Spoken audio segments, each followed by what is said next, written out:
Good afternoon. Hello, Mark. Yes, you are first again. How are you?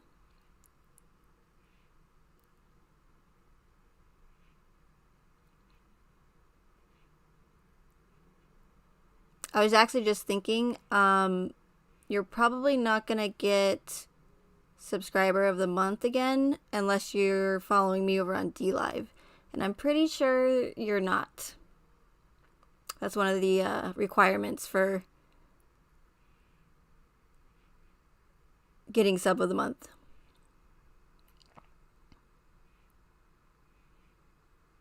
I could be wrong, but I don't think you are. Unless you're under some sort of alias.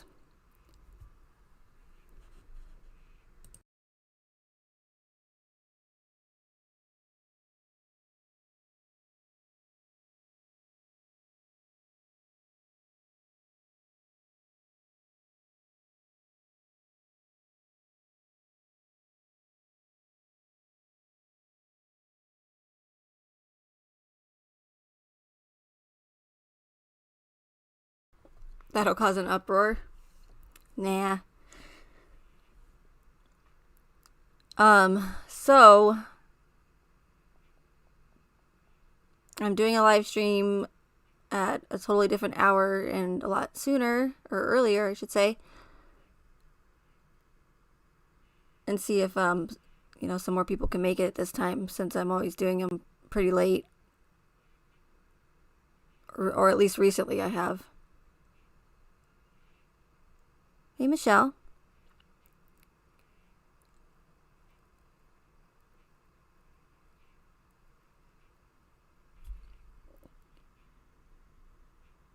However, you did try once, but it was a no-go. Why was it a no? I don't understand why people are having such a difficult time signing up. That I'm confused about. Because it should be, just sign up for an account and that's it. But, I mean, DLive does have some glitches still, but as far as signing up goes, I didn't have a problem with it myself anyways.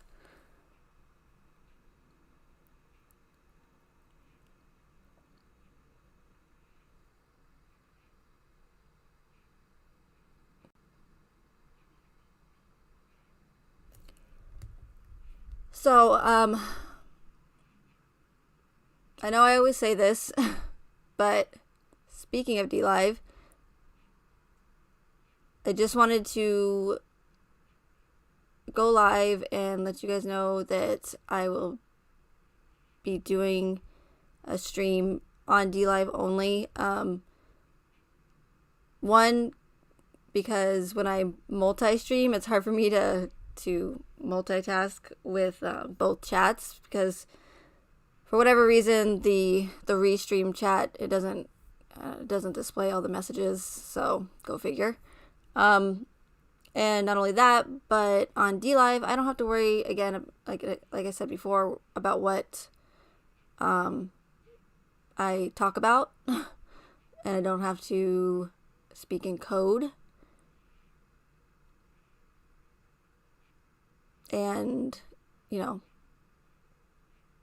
put in different words for other words so that the algorithms don't get triggered and potentially get another strike for hate speech, because apparently that's what this channel is all about, is hate speech. Says YouTube. Hey, Annette. Thanks for being here. You'll try again soon? I don't know. There's quite a few people over there that have followed me over here and on DLive that are up for the subscriber of the month.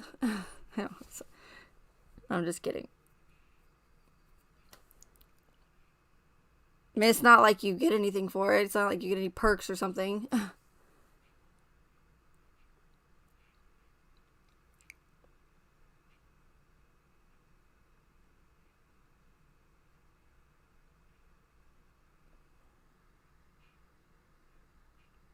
Can you change the wizard emoji?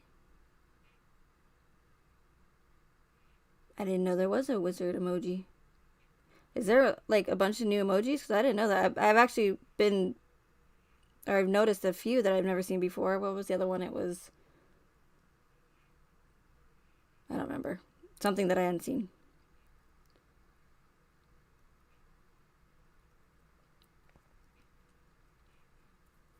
So while we're waiting for, see if a couple more people show up, do you guys have any questions about the case? Before I'm going to try not to get on one of my rants.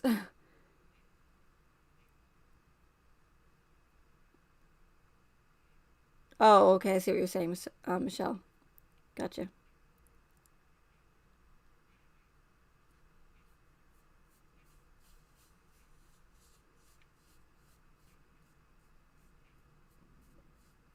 Because there's options with the emojis now where you can, because I noticed different colors, like hand emojis and stuff, and I was like, hey, I was like, I don't want the orange one. How do I get the one that's more, skin tone realistic?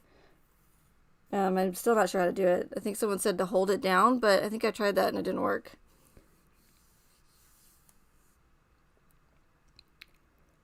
I see, Mark. Yeah, that happens.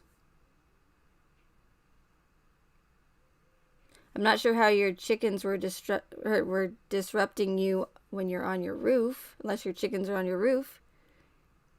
Roof. That's a funny word. Roof. Roof. Roof. Rough roof. Hi, Amelia.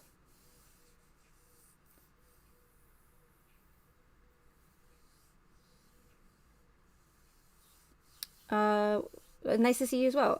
Why did Shanann spend so much time with the in-laws without Chris? I'm not exactly sure what you mean as far as like in.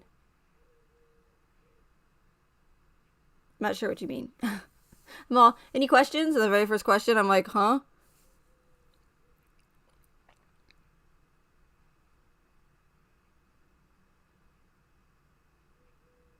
But what specifically, Mark, did not work for you on DLive, besides your chickens that you don't have?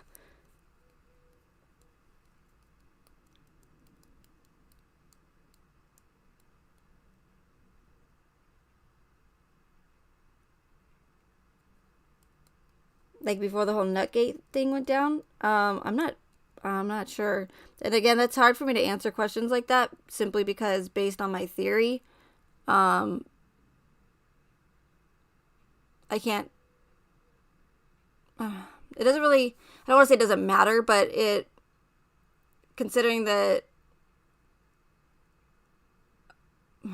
I think that this whole case was orchestrated, pretty much means that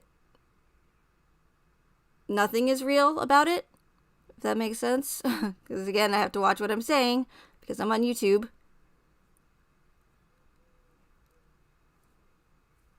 Oh, I'm sorry. Let me ask, when did Nutgate happen? Nutgate happened when Shanann was in North Carolina right before the murders. Nutgate. Good old Nutgate, man. It's all we have heard for or been hearing for freaking 2 years. Nutgate, Nutgate, Nutgate. I'm curious to know who, I think I know who it was. I would say who coined that term, Nutgate. I think it was Mel and Kel.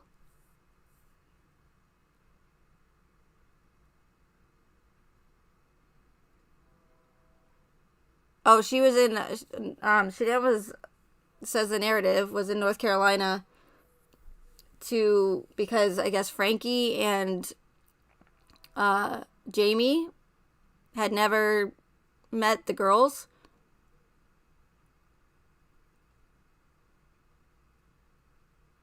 Yeah, Chris wasn't there. Yeah, it was just Shanann, Cindy, and Jamie and her kids.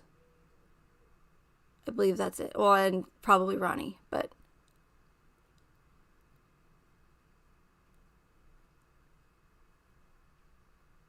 Hey, Spacebound.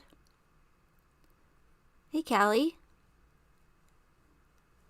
So I'm curious, did you guys get a notification or did you just happen to see that I was live because you were already in YouTube?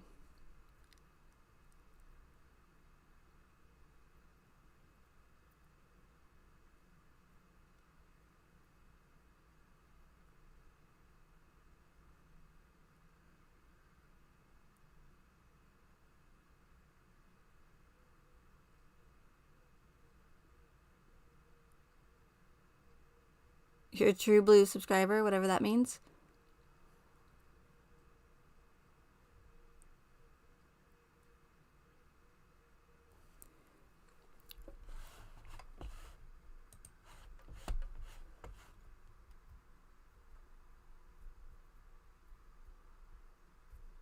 You got 2 notifications I was live, Collins?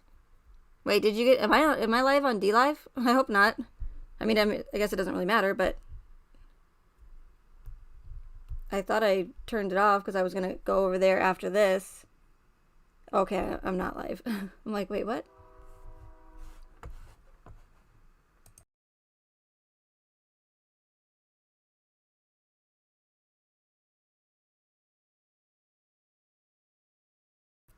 You got a notification, Callie? Okay, good.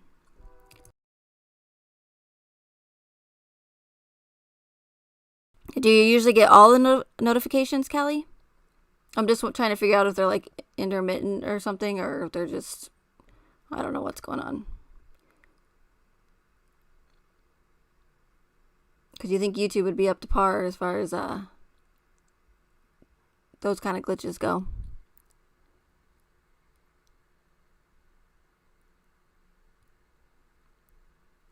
I did personally tell Callie that I was going live, but I just so happened she just commented right when I was about to, so I said, hey, I'm going live, just in case you don't get a notification. Oh, okay, so you only get them sometimes, Callie? That's weird.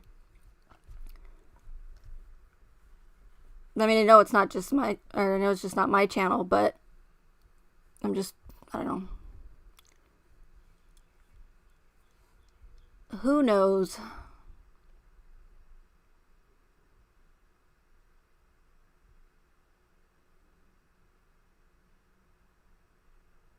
Hey, Jenny. I got one, but I subread UV. Are you voice texting again?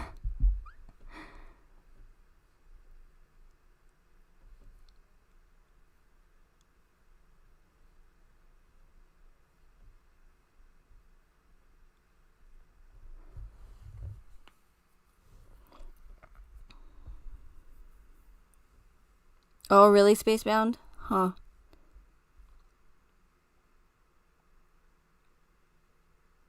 Because I know, like, I had issues with some channels a few times to where I wasn't getting notified, but then I realized that I didn't have the bell. I mean, I had the bell clicked, but I guess I didn't realize that there was like personal, which whatever that means. You can click on all for the bell or personal. And I don't know, again, I don't even know what that means. I mean, I know what personal means, but I don't understand. There's no like settings to customize what personal notifications you get. So anyways, I just figured out that you have to have the all notification so that you get all of them. So you guys might want to check just to make sure that you have that. And maybe that's why you're only getting them sometimes.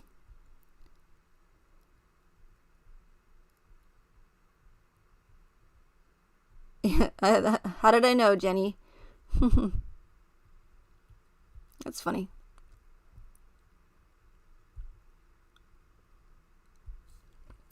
So just for fun, I know there's not that many of you in here, but just to change it up a little bit,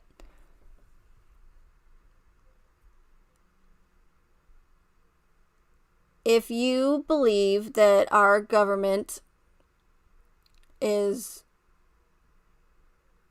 100% here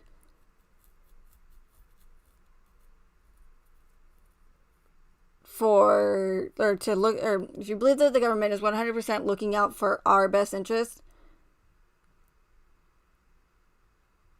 and is not corrupt whatsoever, put a 1. If you think that it's the opposite and you do think our government is corrupt, put a 2. And I'm sure that I made that very confusing, but so 1, government not corrupt. 2, government corrupt.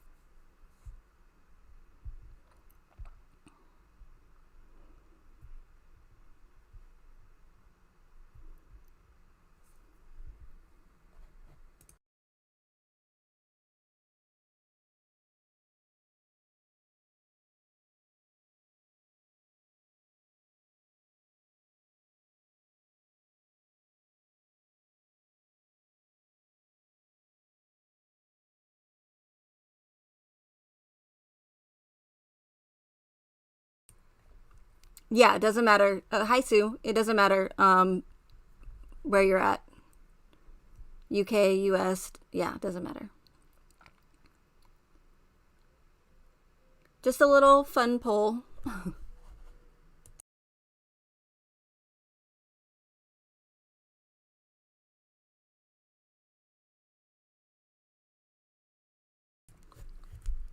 Hey, Lisa. Okay, Lisa says 2. Spacebound's laughing. It says 2.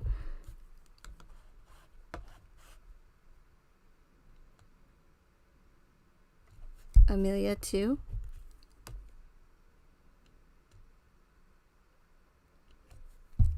Callie, 2.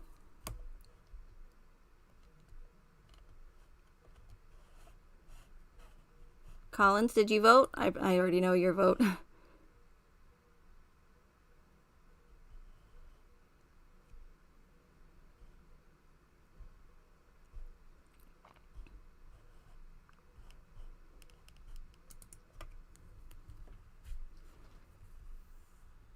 Okay, so there's 16 people, so we got quite a few lurkers because I only have 4 people that answered so far. And Jenny May, you don't have to answer. I already know. I already know your answer.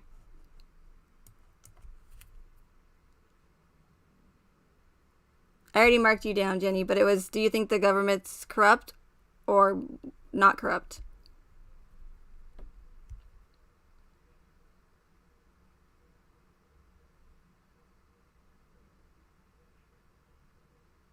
You'll wait till your vacation's over. Okay, I'll go ahead and just put not sure for you, Mark, even though that wasn't an option. And again, not answering is not going to get you that subscriber of the month. Okay, Collins put corrupted. Okay, I knew that.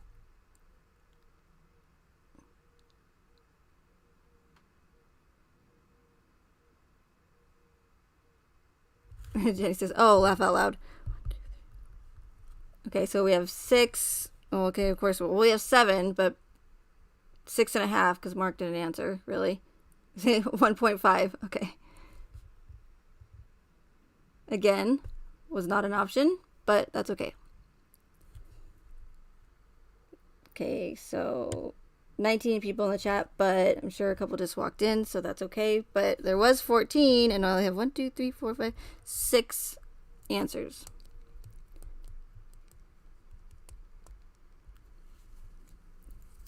Come on into the chat, lurkers. I'm just kidding. I know some people don't like to, they rather just watch than engage, which is fine. I get it. If people are here, they are the 2, unless they are the 2, all right? That's funny, Jenny.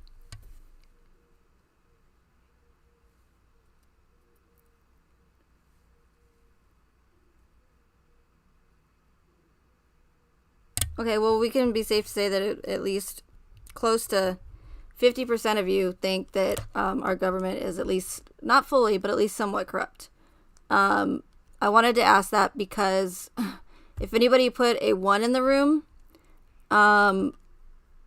it's going to be very difficult for,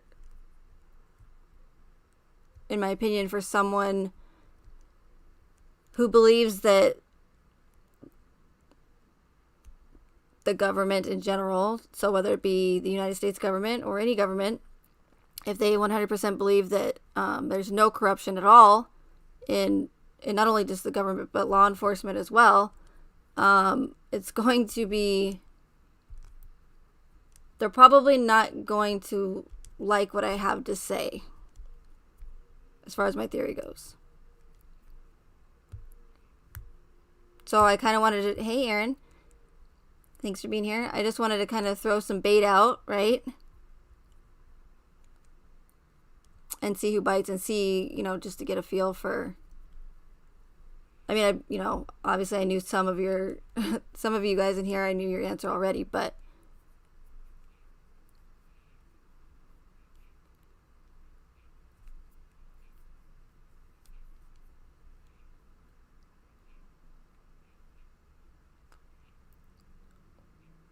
and the thing is, some people might know, or at least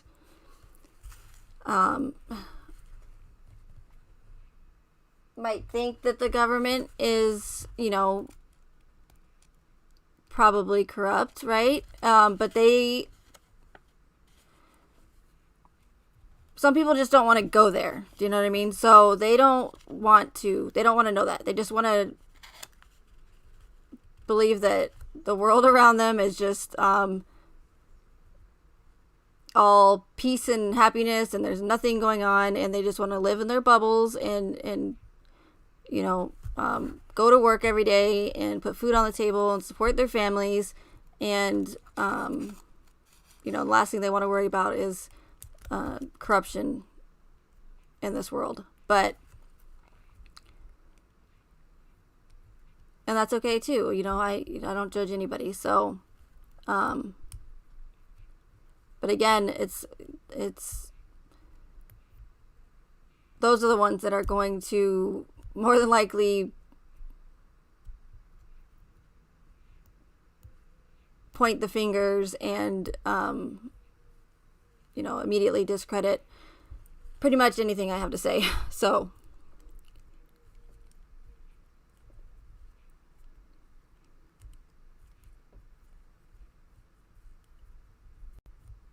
right, Collins, I do. That for sure. Anyways. Oh, Collins, speaking of, oh, not speaking of, but I had D-Live on the brain, but there's a video, I can't remember the guy's name. Let me see if I can find the notes, the guy's name because I saw someone on D-Live playing a video of his, but he talks about, oh, I don't even want to talk about it on here. Talk about. I don't even like to say the word virus on this platform.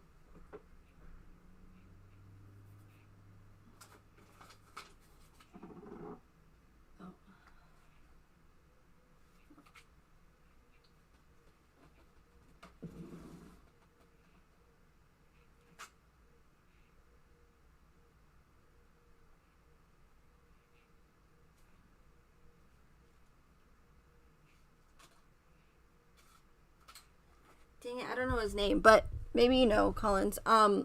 He has like kind of grayish color hair and grayish beard, like facial hair, not a beard, but it's not like very long, and he talks a lot about the convid and stuff. I'm sure that's not going to help you. Rev Jim on D-Live plays his content a lot, so, or Jenny May, you might know as well. But I saw a really, really interesting video last night that I want to play on D-Live.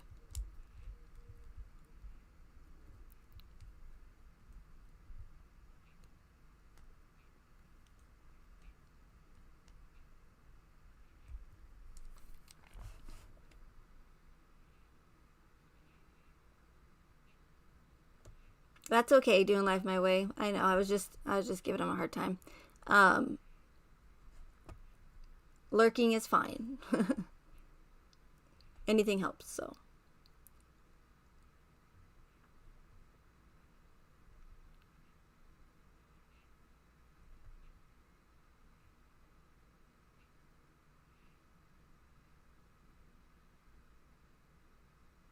Yeah, Callie, that's what I always say. I'm like, they just live in their bubble. Their safe bubble, you know?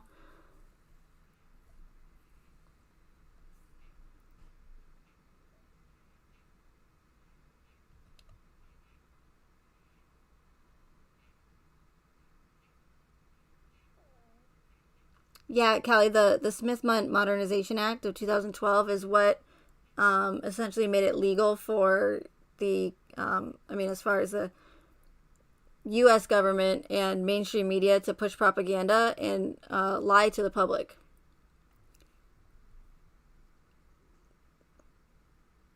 Now, of course, they're not going to come right out and say that. Obama's not going to say, hey, we're passing this, or we're, reenacting the Smith Modernization Act of 2012 so that we can, because it doesn't matter. Before that, they were still doing it. They've been doing it for years, pushing propaganda and lying.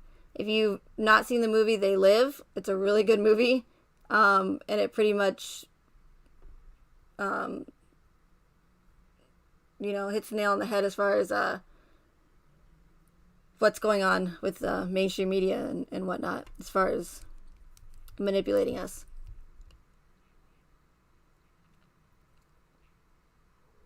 But yeah, so they've been doing it for years before that, illegally, but since that act was passed, they can now do it legally, and we cannot, we have no say in it whatsoever. We don't have a right to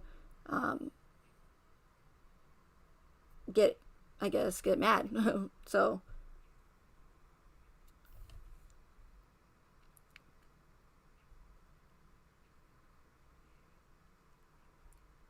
and let me write that down because I do have something to say a little bit more about the Smith Modernization Act, but it's fun to say that when I say it correctly, like smoothly, but then when I mess it up, I'm like, Smith Modernization Act of 2012. Bingo.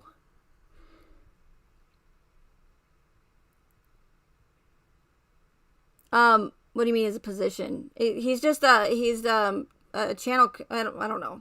I've seen like 2 of his videos so far, I think, but I'll figure it out. And because after this, I'm gonna go to DLive and I want to play it on there because it's really, really interesting. As far as the VAXX goes.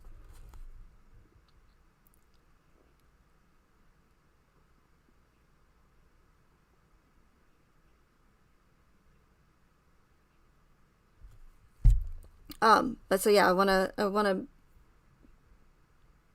mention something else about the Smith-Mundt Act, but I don't want to do it on here. I'll do it on DLive. So let me write it down so I don't forget.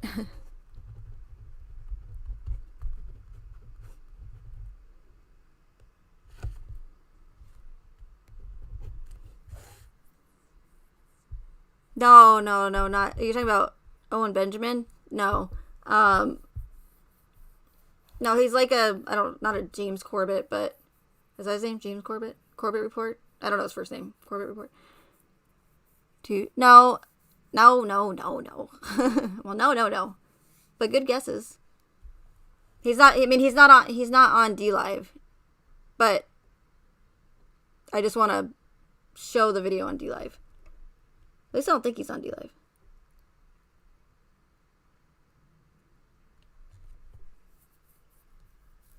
Let me see. I'll look up. Well, I'll do it on DLive. I'll look up on Rev Gyms because he plays them all the time.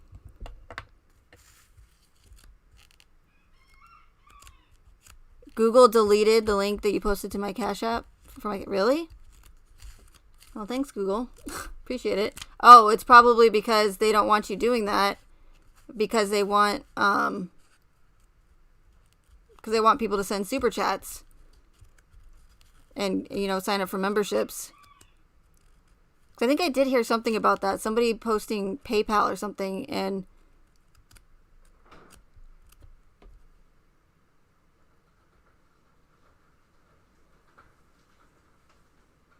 Okay, sorry. It just got like super windy. I don't. That's was really windy yesterday. It was like 40 miles per hour winds at times, and it just okay.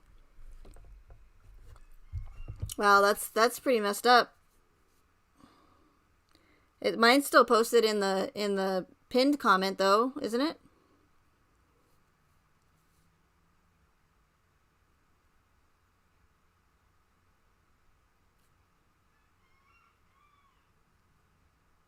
Oh, thank you, Jenny, for the donation. I appreciate it.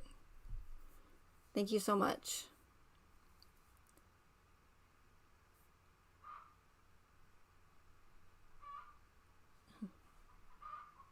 Oh no. You're gonna hear some squawking soon, probably. My two hens, not the little bantam, but the other full-grown ones, full-size ones, if one of them's in the coop, um, laying an egg, the other one will get upset, even though there's like it's a pretty big coop, but where the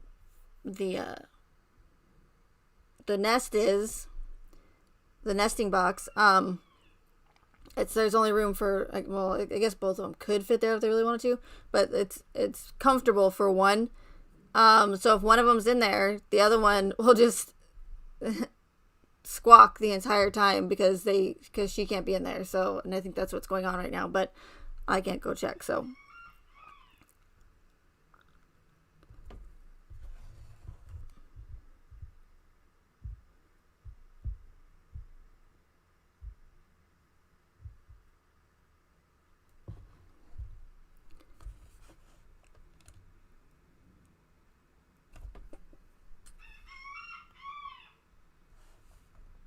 you just watched They Live, Sue?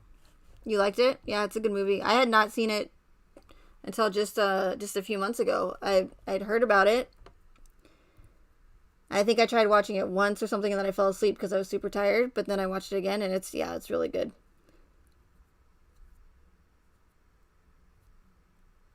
Chicken's mad. Exactly.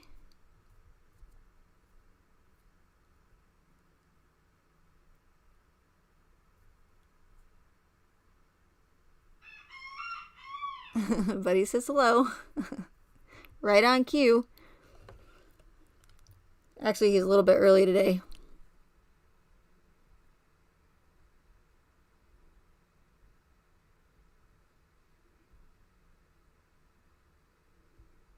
Buddy knows what's up. Exactly. Yeah, he's been... it's...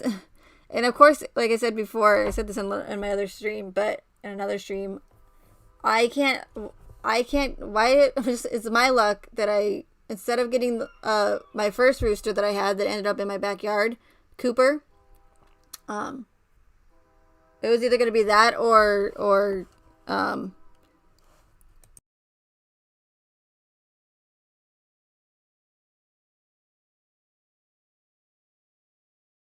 I don't remember what I was gonna name him if it wasn't Cooper. I think it was Cornelius or something because he really loved corn. But I went with Cooper because of, I don't know, Bill Cooper and Coop, chicken coop. But yeah, that's crazy, Jenny May. That's But I wonder if that's happening because I've seen on several channels they put PayPal and or maybe it's just PayPal. But either way, it's still a donation site. Oh, did you hear me mute, or did you know that I muted it because of the train, Sue? Yeah, it always seems to be one that shows up whenever I'm live streaming. But story of my life. But my first rooster that I had that showed up in my backyard out of nowhere, that I ended up, he was injured, and I ended up, getting him back to health, and he didn't have one of those crows that is like, in the Sunday morning cartoons or Saturday morning cartoons, or like on movies, that your typical like farm crow, right? Like the subtle like lower tone. I'm not going to do it right now. I thought about it, but I'm not going to even try it. And his was like, I mean, thankfully he didn't crow all day. He would literally like crow in the morning, and then sometimes he would crow at like night one time and then go back to sleep. But he had like a high-pitched crow. And then, of course, Buddy is a little pipsqueak. I mean, he's literally, I'm trying to compare him to, let me see real quick. I'll show you guys. I still haven't figured out what kind he is. There's two that I've narrowed it down to. He's either like this Japanese one. Oh, it's Japanese. Or have you guys seen that Joe Coy stand-up? Where it's the skit is how to tell Asians apart based on their accent. It's pretty funny. And accurate.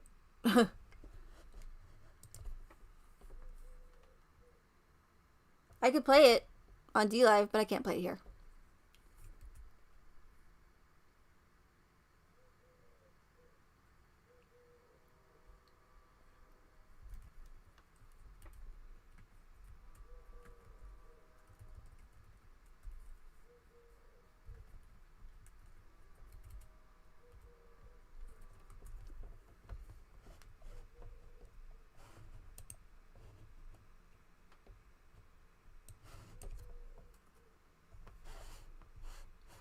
Actually, I was going to say, I just have pictures of them. Why don't I just show you? But then I'll have to find them in my files, so.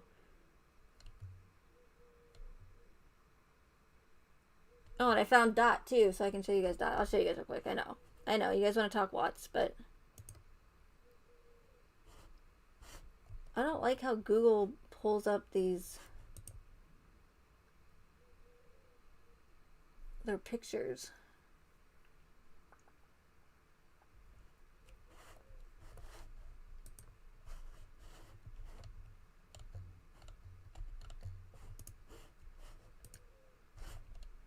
Okay, let me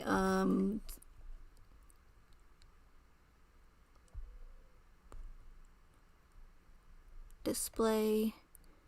Okay, so this is what Buddy looks like, but Buddy's actually a lot cuter than this one. I mean, he's cute, but let me see.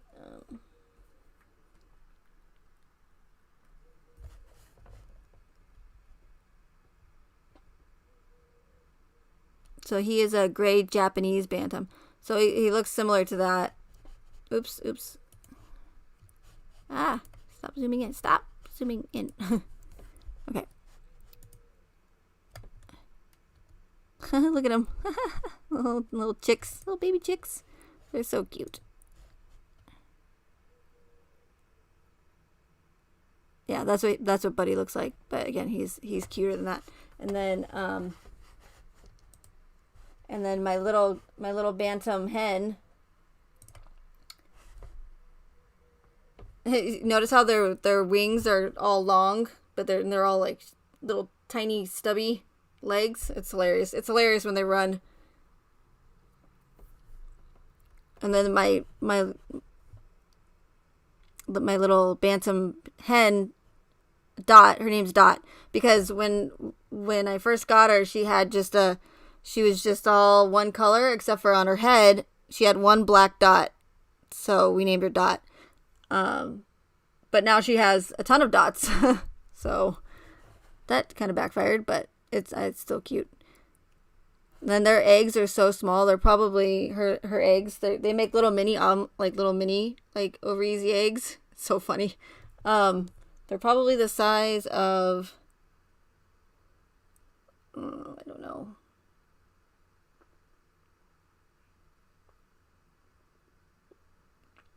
I don't know, like the Cadbury Bunny Easter eggs, chocolate eggs or whatever, like those normal size ones. That's probably how big they are. I don't know if that helps, but yeah, that's what my little Dot looks like.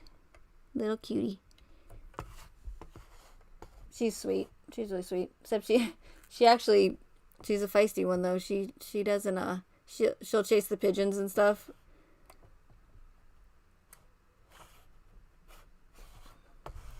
Okay, that's all.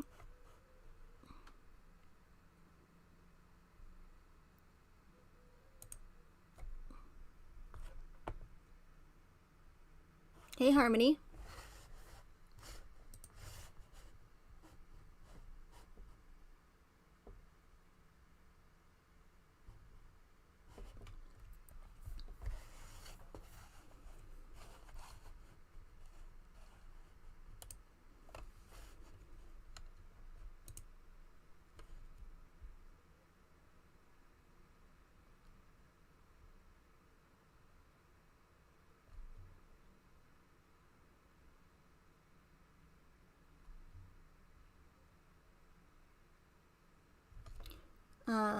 Hi, Aaron. Did I say hi to you already? If I did, then just ignore the first one or this one. Megan, you have to go to the channel called Enter the Stars. He shows you predictive program and movies and other stuff. It's such an informative channel. He also has Shaking My Head production channel. Okay, cool. Yeah, I've never heard of that channel. Awesome. I will write it down. Enter the Stars. He's on YouTube? Or she?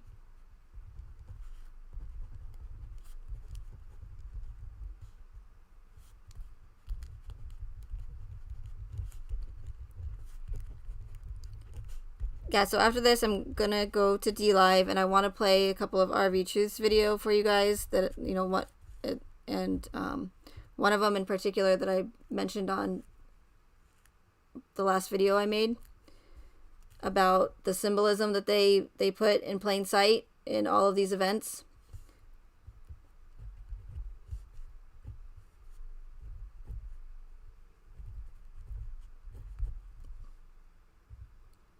Shaking My Head Productions. Okay. Cool, Aaron. Thanks. I'll definitely check it out. Oh, you've heard of him, Jenny?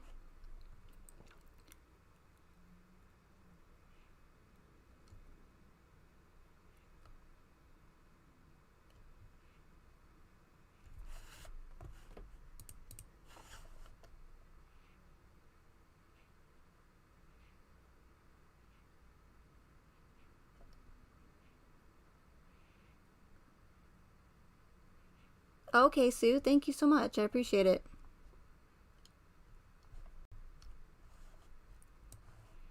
And I'm still, I don't know, I'm still contemplating whether or not to monetize the channel. I don't even know if I will get approved. But I just, I'm very anti-YouTube. And the last thing I want to do, not that I would, you know, my small channel is going to break the bank for them or anything, but I just feel like it'd be going against what, I don't know, my feelings towards YouTube. And you know, the last thing I want to do is donate anything to them, especially 30%. So it's just, I don't know. We'll see. Again, I don't even know if they'll approve me because I already have one. I have a strike warning on my channel, and then I've had a couple. I should probably check my email to see if I have any more of those privacy complaints or claims, whatever. But I think my videos are still up that I got those other 6 complaints about. So I don't know.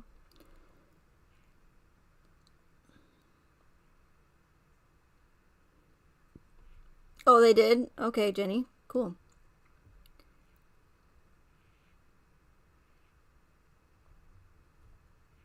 I mean, can you, if you just really think about it, if YouTube takes 30% of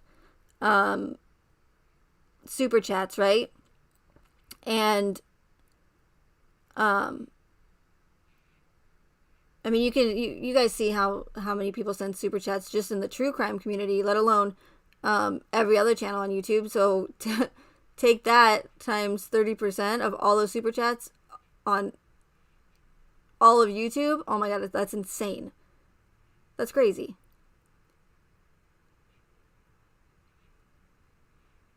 Like 30% is a lot. Like the other some, I think, I don't know what Cash App takes, but, or PayPal, but I know it's not anything near close to 30%. Yeah, plus the ad revenue, exactly, Jenny. And the reason why I thought about monetizing the channel anyways, even after I told you guys I wasn't going to do that, and I literally just got done saying I'll never monetize my channel. That's not what I'm here for. I'm not here to make, just money on this case, or anything like that. But right after I got done saying that, there's all this talk going around about how YouTube's going to play ads on channels even if they're not monetized. So I'm like, well, okay, well, that's... Oh, and I also said I didn't want to monetize because I can't stand when I'm watching a video on YouTube and every 2 minutes is a freaking ad. Like, it's so annoying to me. And that's another reason why I didn't want to monetize the channel, because I didn't want to make you guys sit through that if I didn't want to sit through it, But I mean, some people might not mind. I do. I think it's super annoying. Like right when you start, getting interested in the video you're watching, it's like interruption. But I haven't, as far as I know, like I don't obviously like watch my videos all the time, but I don't, as far as I know, I don't think there's any advertisements on it as of yet. But so I'm like, well, if they're gonna put advertisements on my channel anyways, then why would I sit here and not monetize it? But if they're not doing it, then I don't know. But I know that that a lot of people like the membership thing. They like to see that their generosity is seen. You know what I mean?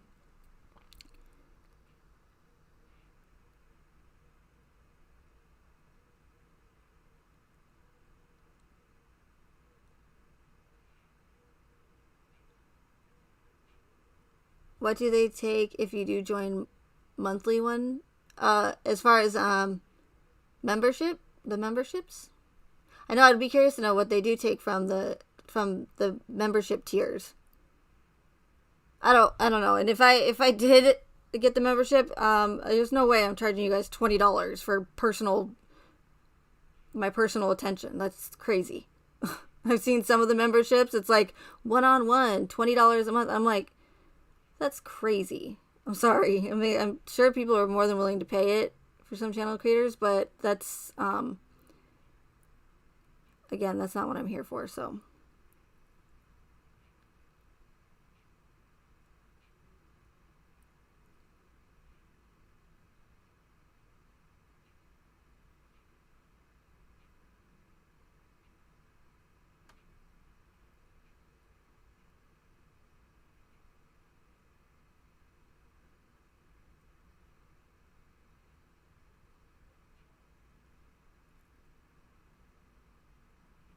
I wouldn't mind, actually, as far as the membership goes, the members only live streams. But I wonder if I would only like to do that simply because for those of you who did join a membership on my channel or pay for a membership, more than likely you guys have an open mind, so it'd be nice to be able to talk about what I want to talk about and not have to worry about, I don't really get many trolls on my channel, which is nice, but then again, it's still on YouTube, so I doubt I still can't say anything that I want to say, so. You'll buy your way to sub of the month? Mark, to be honest with you, I don't think you have anything to worry about. I don't think anybody's fighting to take your position. Anyways, I'm pretty sure you're like Michael Rourke. You don't have anybody going against you, so you're probably set for the year as far as subscriber of the month goes. Months.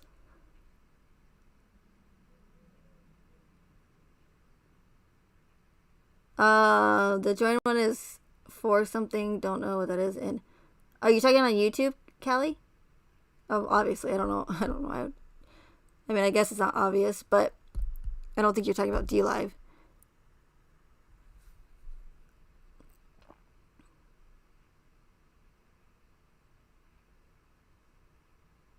I think for in euros, American dollars would be like $2.99. Is that right? I wonder how many of these channel creators actually follow up with their tiers that they do. Oh, and Jenny May, thank you for subscribing again on DLive. Swamp Lover was like halfway through my stream, he goes, "And when the hell was Jenny May here? I didn't see her." Just like last time, same thing that I said. I was like, Jenny May was in here and she subscribed. She didn't even say hi. She just comes in and subscribes and that's it. So same thing happened. So thank you.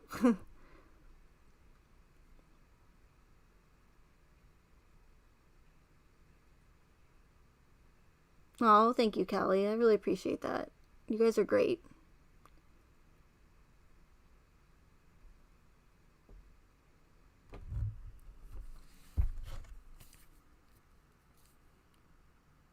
Okay, so is there any before I end this, because I don't want to waste too much time on here, and I feel bad saying I'm not gonna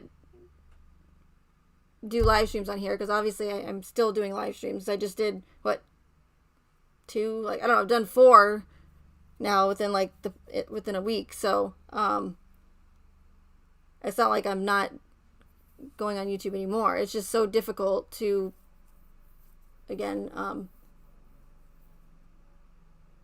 say what I want to say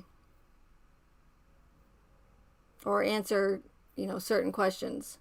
Like, there was a couple questions in the stream last night that were great questions, but I can't even think of a way to reword it in order to answer them without, triggering the algorithms.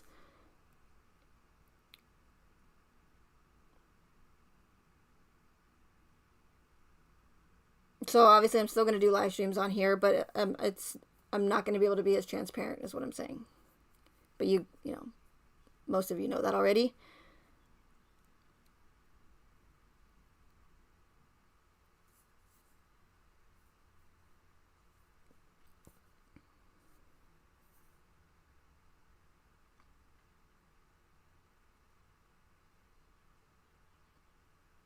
Oh, I played yesterday on DLive. I found some Peter Hyatt, 3, well, it's like 2.5 interviews of Peter Hyatt. They're on YouTube, but I found a compilation video that was like 4 hours long of Peter Hyatt. And if you don't know who Peter Hyatt is, he is a expert in statement analysis. So instead of body language, analyzing body language, a person's body language, he tries to find deception within someone's speech. And, and he helps FBI and law enforcement in a lot of homicide cases, as well as missing person cases. So he can find deception, so when these parents will go on the news and they'll, be begging for the safe return of their missing child or something, and he'll be able to spot deception just by what they're saying in that interview. It's fascinating. And he does a really, really good analysis on the Madeleine McCann's parents.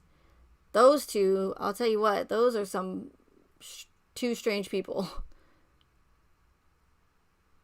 And I don't think you have to be a statement analysis to know that those 2 individuals are being dishonest, in my opinion.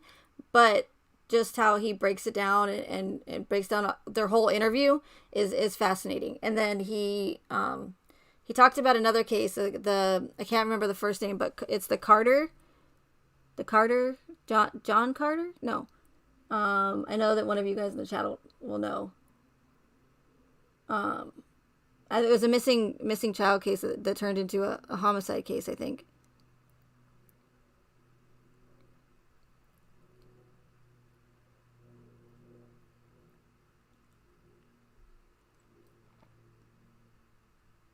But he does that. That one's like pretty long, and then he does an interview with Richard D. Hall, and Richard D. Hall is great as well, about the Madeleine McCann case. And then Richard D. Hall actually interviews Peter Hyatt about the press conference after the Apollo 11 astronauts got back allegedly from the moon.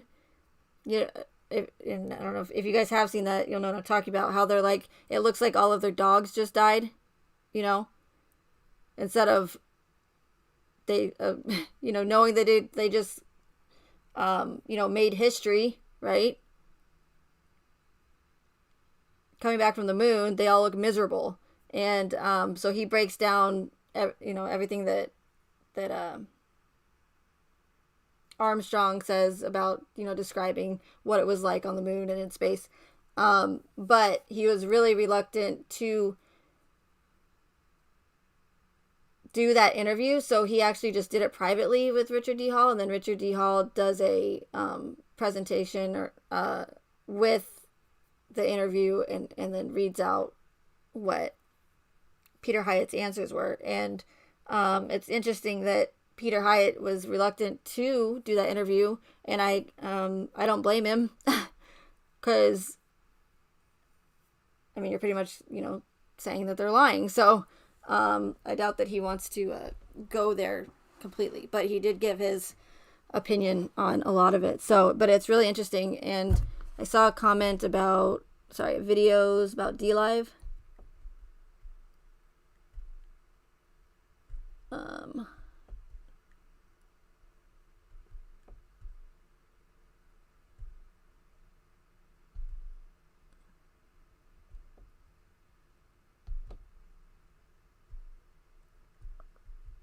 I thought I saw something about DLive and videos being up.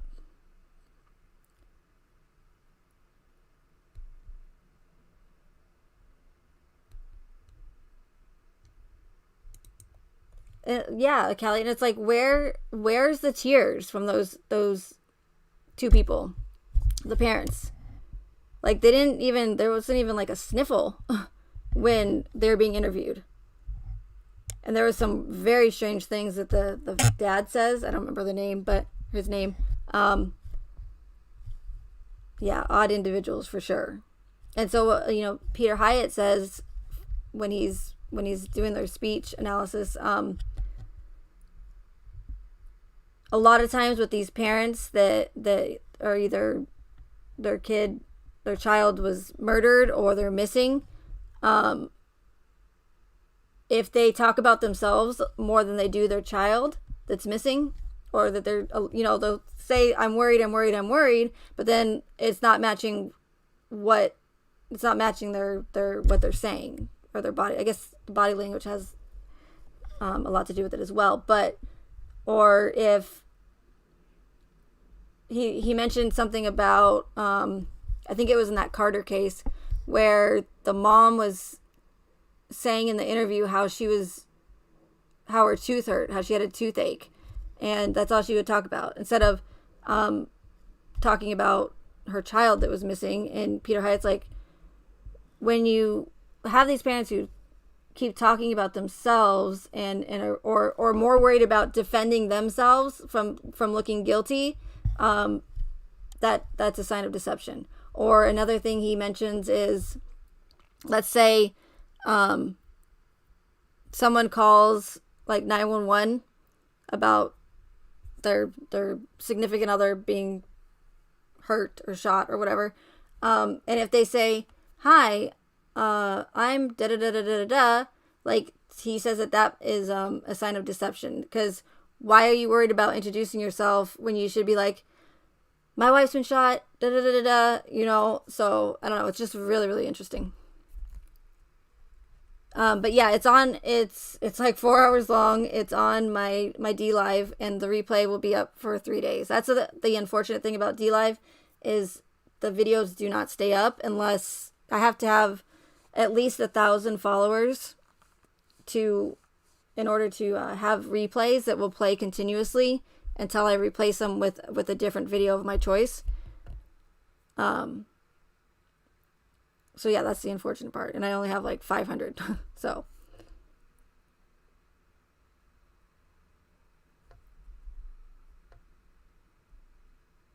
And I can download them, but I can't upload them to YouTube.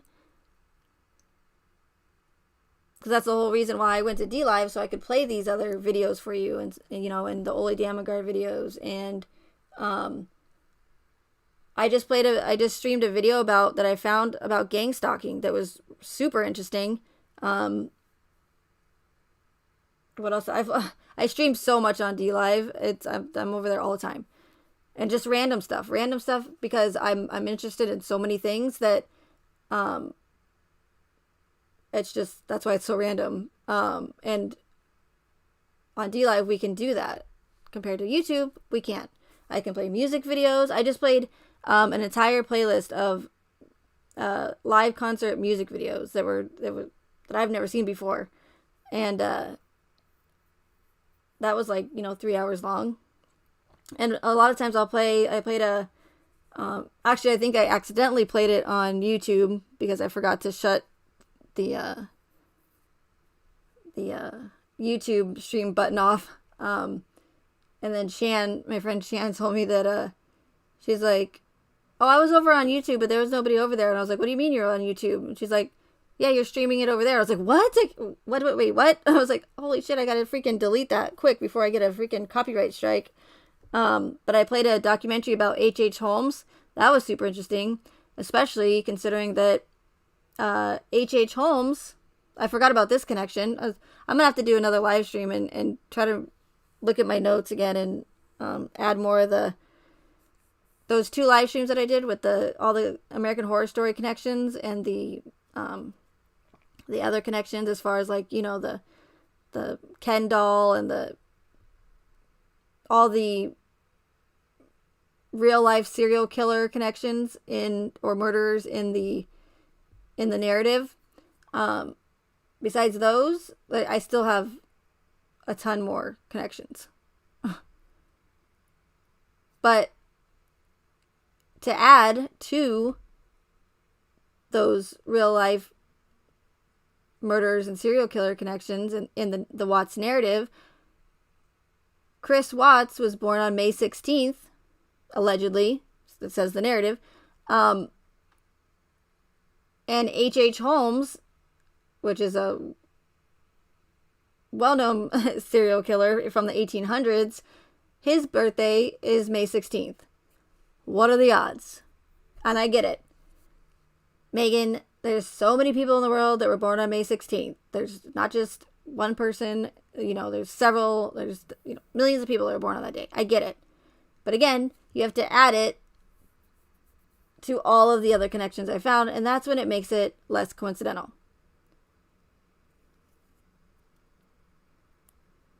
Did you guys know that DuPont, the main sponsor of NASCAR, the DuPont family is one of the 13 Illuminati family bloodlines, along with the Lee family. But it's interesting that DuPont is, because we were told that Chris went to NASCAR college.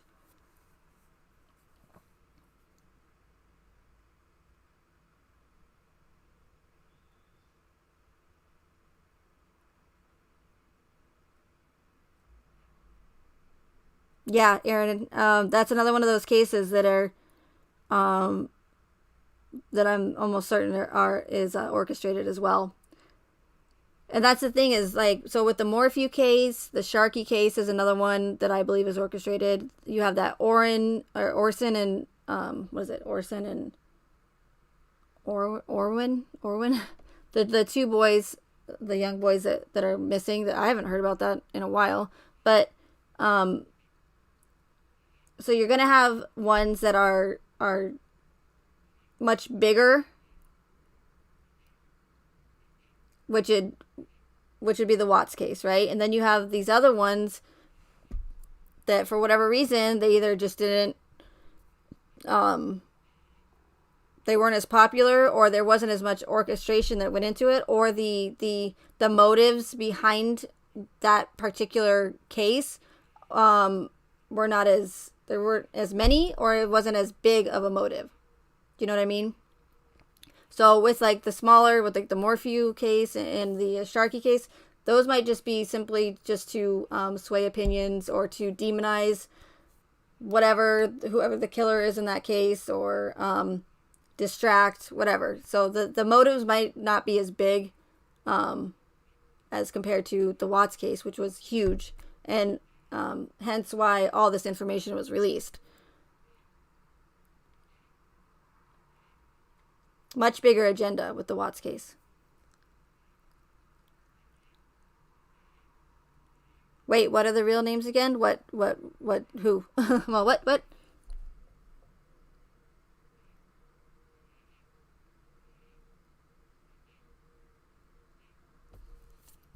Oh, actually, I just saw a video thumbnail with someone else that's missing, another woman.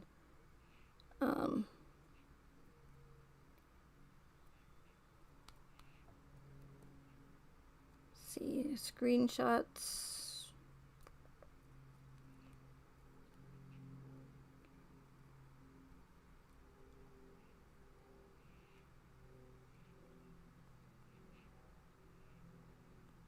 Have you guys heard of the Jennifer Kesse?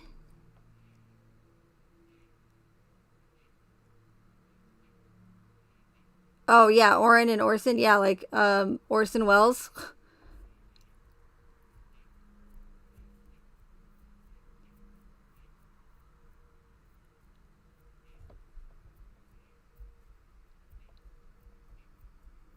But there's a missing since January 24th, 2006. It says, oh, 2006. Oh wow. Find Jennifer Kesse.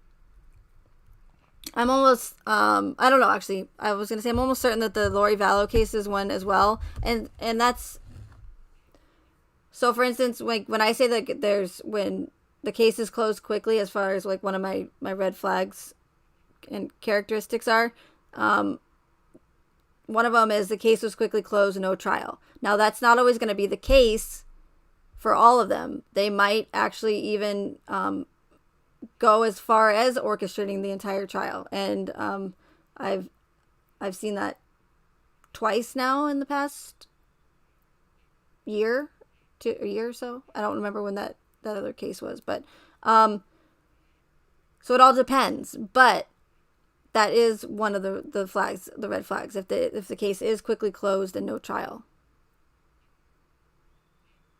Sometimes they'll need it to go to trial to push whatever agenda they are onto the public, but usually they don't need to do that. But the Vallow case was really strange, and I the reason why I stopped kind of following it was because there's so many people involved, and it's so soap opera-y to me, and obviously with the whole cults thing, it's just very all drama-like to me, and it was hard to keep up. But just with, I don't know, the fact that I don't know a lot about it. I did watch some of the body cam footage because some of it does take place in Arizona, in Chandler, but I didn't understand why, if the kids were missing, why were Barry and not Barry, that's the Morphew case, Chad and Lori, when they were in Hawaii, why were they allowed to stay there? Why weren't they being questioned? It's like stuff like that where it's like, okay, how long have their kids been missing, or her kids been missing, and people are being shot all over the place and killed, her brother and her ex-husband or whatever. It's just red flags all over the place with that case. But again, it was hard to follow. because it's too crazy for me. But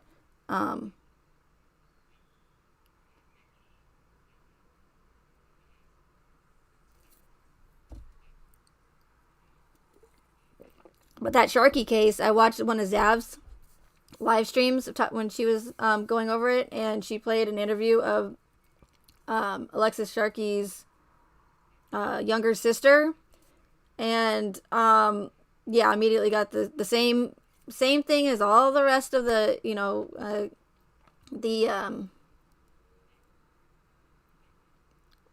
the ones that are interviewed after these tragic events. 2 words. I'm like, well, let's do charades. I'll do first word, 2 syllables. When you like hit your arm with your 2 fingers. That's how you or you'll do movie. You'll do the movie reel. But it's the same thing over and over again from these people that are being interviewed after allegedly their loved one just was either murdered or passed away in some sort of tragic event. You'll see them saying, I'm so sad, I lost my sister, I lost my brother, I lost my daughter, whatever. But what they're saying is not matching their facial, their body language. So they're saying how sad they are, and they're wiping away tears, except there's no tears. So it's like they know that they're supposed to be sad and that that's what they're supposed to be doing, but it's not actually showing on in their facial expressions or as far as like body language goes. But so there'll be sniffles, but there'll be no boogers, or there'll be no, again, tears. There might be some, like a little bit of like glossiness in their eye, but then again, they will literally wipe their face like they're wiping away a tear, but there's no tear. Or there's duper's delight. Or, for instance, Alexis Sharkey, her little sister, 13 years old. Go figure. And a lot of times you'll see that they'll do these interviews like Cindy DeRossier or DeRosset, whatever, Shanann's Thrive friend that lives in Arizona. She did an interview the day of that they found, that she found out, or everyone found out, that she found the bodies of Shanann and the girls, right? The day of, with Arizona News. AZ Central or whatever. I don't remember which one it was. 15? It doesn't matter. But the day of, and she's saying how sad she is because Shanann's such a good friend of hers, even though she's never met Chris or anything, such a great friend of hers, and how dare he take away my good friend and her daughters away from me. And she's again, there's no tears. And yes, do people deal with death differently? And I have to say this, even though I shouldn't, but I'll get those few individuals that'll say, oh, just because she's not like bawling her eyes out, that means that, like, no. But one, why are they doing it on the day of? Like, if I found out that my good friend was murdered by her husband, who she trusted, and her 2 little girls, right? That if I found out that if I had already known that something nefarious was going on, right, or suspicious, and they were missing, that would be horrific as it is. But then to find out that they're no longer missing, that they're actually deceased and murdered, I don't think I could probably speak. I mean, I don't know until hopefully I'm not ever in that position, but well, for me personally, I get like choked up on one of those animal videos on YouTube sometimes, but or I don't know, it depends, I guess, on what kind of mood I'm in. But I know I don't have to put myself, I know that there's no way that I would be doing a news interview the day of that I found out that my friend was murdered and her 2 daughters. I wouldn't even be able to speak. I mean, I can't even speak on my live stream, so let alone finding that out. But it's like, okay, maybe like a week later, or even longer than that. But still, I mean, but the day that you find out, you're gonna do a news interview. And not only that, but she couldn't even hide. She couldn't even, for her half-hour interview, the 20-minute interview, she couldn't hide her black stripe Thrive patch. You can put it anywhere.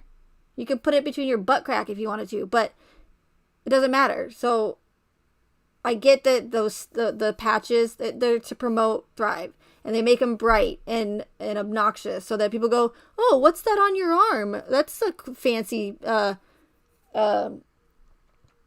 camouflage sticker patch thing on your arm. What's that? Oh, it's Thrive. Would you like to buy some Thrive? It'll make your life wonderful. Okay, so yeah, so I know that those patches, that's one of the reasons for them, is to market the product, but or promote the product. But and I get, Cindy, that you're a promoter, but you can't hide your Thrive patch for a 30-minute interview to talk about your deceased friend and her 2 little girls. I mean, to me, that's, in my opinion, that's very, very tacky.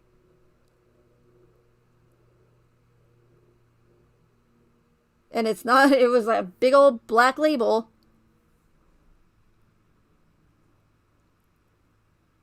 And then even the Thayers, they did an interview, and they just found out that Shanann and the girls were deceased as well. And not only that, but they do it in a park. They did it in a park. NK was in the park. I don't know why I just said NK. Nicole Kessinger. I don't care. I'm going to say her name because I do what I want. Because I'm not a follower. So Nicole Kessinger gives her first interview in a park. I'm going to say it again. In a park. FBI or CBI, whoever it was, meets a potential witness or possible suspect, but in their opinion, the way they saw it, I guess, is she was just a victim or whatever. Why would they give an interview in a park? Think about it, you guys.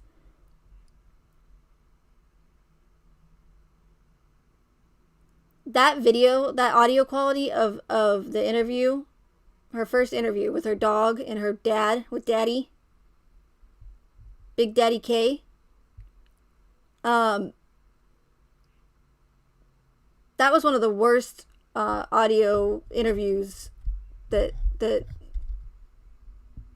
in the whole case, right? It was so difficult. Some channel creators have actually been able to somehow make the audio better, but I mean, there's like rustling, there's like dog panting, there's like noises. It sounds like someone's doing dishes in the background. The comment that I made in the chat was actually pretty funny, but I don't remember what it was, but it's something about like, it sounded like they were like cooking with pots and pans, like with banging around pots and pans, and it's just, if you're law enforcement, right? Hey, Through the Lens, good to see you. If you're law enforcement and you needed to go back and listen to her interview to analyze it, right? How in the hell are they going to be able to, hear what she's saying clearly? And if they did have to play that if there was a trial, if they had to play that to the jurors, can you imagine how annoyed they would be? Like, you can't, it sounds like they're recording and he's got a recorder in his pocket. It's so like amateurish and just ridiculous. It's not professional. It's not real life. It's very movie-like. Oh, the mistress meets FBI in the park. Dun dun dun. Like, they're walking up in their trench coats and their hats and their sunglasses or whatever, right? Being conspicuous, but not really at all. But see what I'm saying? Or like, because you guys know that there's no way that any of this audio in this case was that terrible.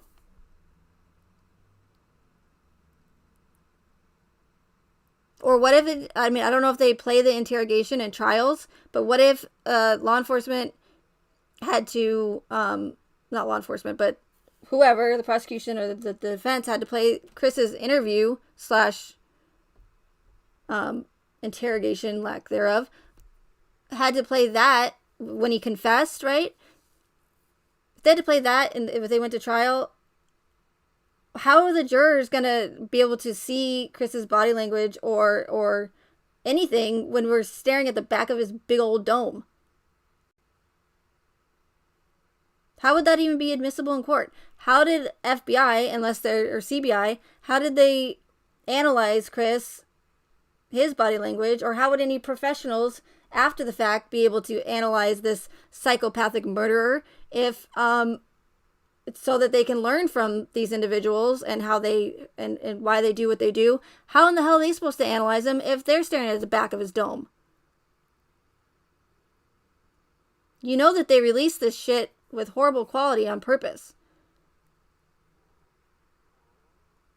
And I know this because we received, that certain channel creator who happens to just get all the breaking news, one of them, and the stuff from the case that nobody else has been able, seem to, get, even though they request it. So however that happens, but they released those photos, and I brought this up in my last live, but the photos of the Chris and Kessinger were in that restaurant or whatever with the picture behind them. They're like in a booth or whatever. And then the sand dunes, more of the sand dunes photos. So duplicates of what we got, but those were super clear. And though you remember the ones that we first received, they were all terribly grainy. And then all of her selfie, like, okay, number one, why, okay, I don't care about Nicole Kessinger's selfie pictures that she sent to Chris, allegedly. What I want to know is why those selfie pictures of Kessinger were not released with the discovery in the first place.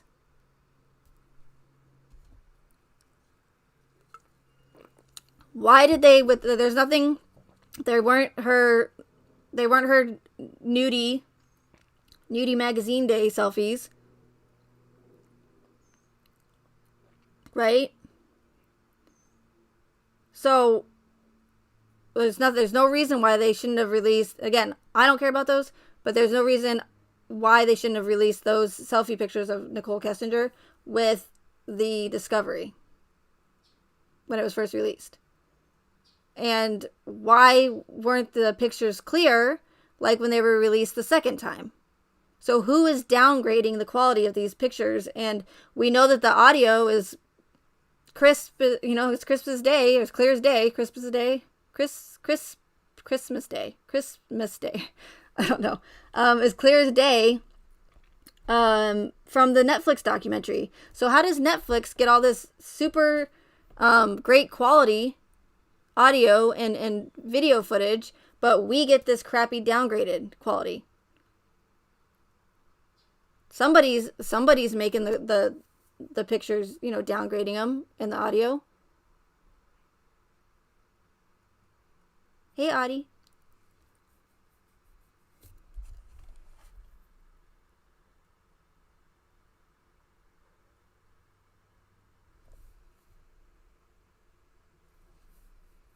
Hello, Sindanimi. No, Sindanimi. Did I say that right?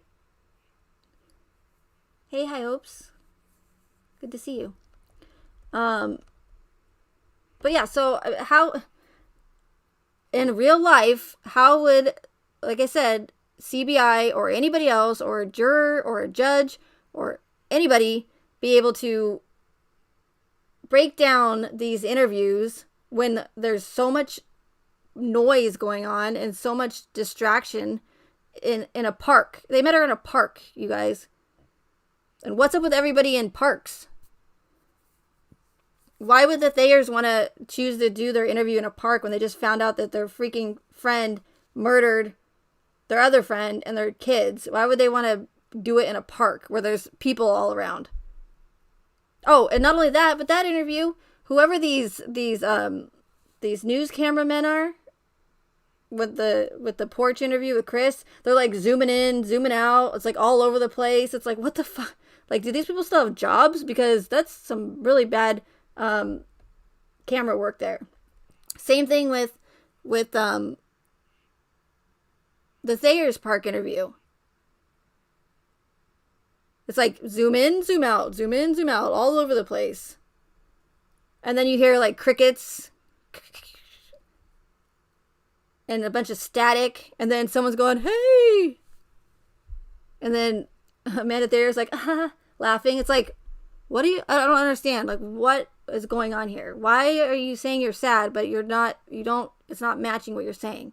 And why in the hell are you wearing practically the same outfit that Shanann was wearing in one of her videos, with the same, almost identical glasses, same exact orange shirt, orange, go figure, occult color.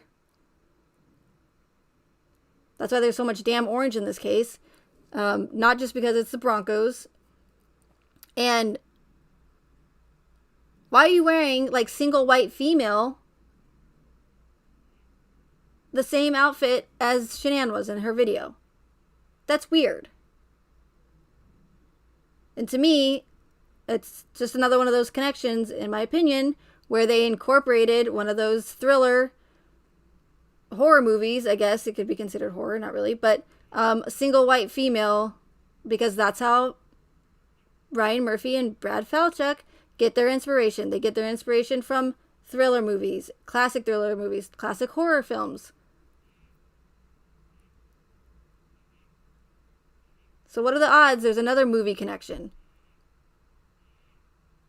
Do you know how many times in this case someone involved has said it feels like it's a movie? You know why there's so many of those? It's not because it's a common saying, right? Or it's like, I feel like I only see this in the movies. It's because they're admitting that the whole thing is a movie. Nicole Atkinson says in one of her videos, she's like, I remember that day like it was a fucking movie.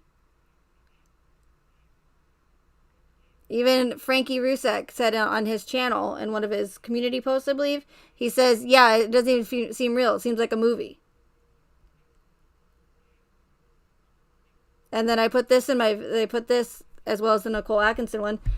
Chris says, or Coder, is it Coder or Chris? But I think it's Coder and Chris. They both say, I'd have to go back and watch it, but something about it only happening in the movies. Oh, and then Chris says in his prison interview, in his porch interview, how it's something that you only see in movies. How many times does this stuff have to happen, or things have to happen, until it's no longer coincidental, you guys? And the thing is I always forget to and then I want to go to DLive because I've spent way too much time talking about my chickens and whatnot. But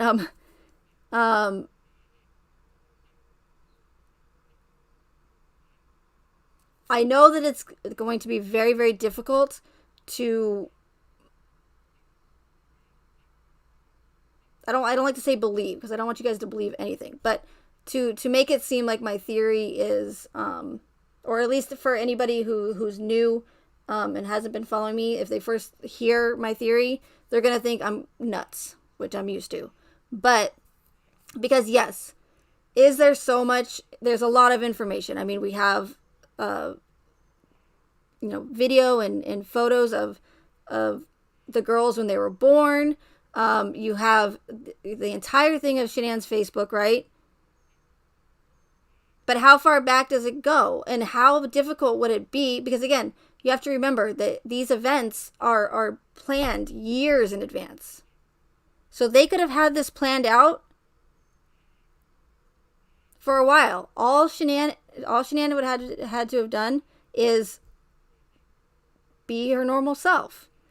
What everybody else does in their life with Facebook or any social media. Continue to make her Thrive videos. Show as many videos of the girls as possible, because doing that, when people go to watch them, it pulls at heartstrings. So really, hey Shani, all you'd have to do is, Shanann and Chris would literally just have to be themselves. Right? And there's no time, I mean, there's timestamps on Facebook, but it would not be difficult just to, like I said, every day, just put in what she's doing or going to, but then throw in some, certain things. Like a specific video that's very telling to me is the one that we've seen in all the documentaries, where she's raving about how great Chris is and what a wonderful husband, and she's saying Happy Father's Day, and then, or no, not Happy Father's Day, but it's, she talks about how they met and how she kind of blew him off at first, but then gave him a chance, and then the whole he let her lay on his lap, even though he had to, go to the bathroom, whatever, for like 4 hours, and really, really building Chris up about how great he is, so that when people watch that, they're gonna get like even more furious at the fact that this man just killed this woman, right? In my opinion, that's one of those videos that was done on purpose to really build Chris up as such a great guy, so that again, people get really even more upset with their emotions, but not only that, to make it so he doesn't fit the profile even more. So again, keep in mind that these events don't just happen overnight. Everything could have been pre-planned, and the only thing that would be live would be the body cam footage, and it would not be difficult to already have the majority of that discovery printed up before any of this happened. Do you know what I'm saying? Like, so there's seems like a lot of people would just think that there's no way that that's possible, but I mean, anything is possible these days. But you have to be able to have an open mind and look at things from a different perspective, and know that, especially these days, things can be deceiving and very well fabricated, or easily fabricated.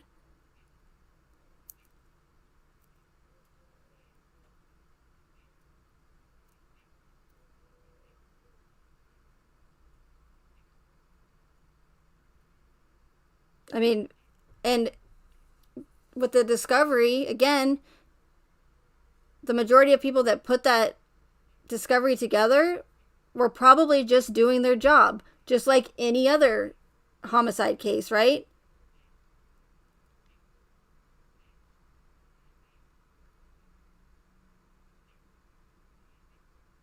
And and some have asked me, well, do you think they're a real family? And to be honest with you, I don't know.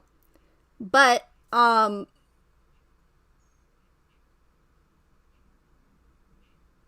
there's a lot of people that have said that have said, maybe not a lot, but there's several people that have said that they thought that Shanann looked a lot older than she was.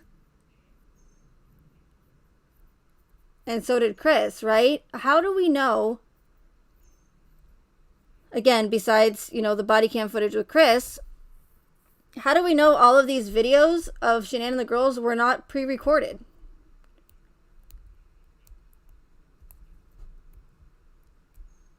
I mean, I guess there are some where there was like, the hail video and stuff, but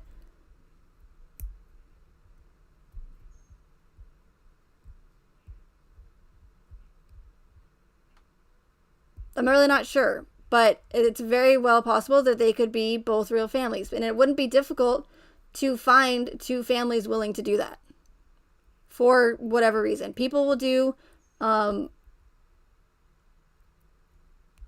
immoral things that for whatever, who knows why people do what they do. But people are fucked up, They don't give a shit about us.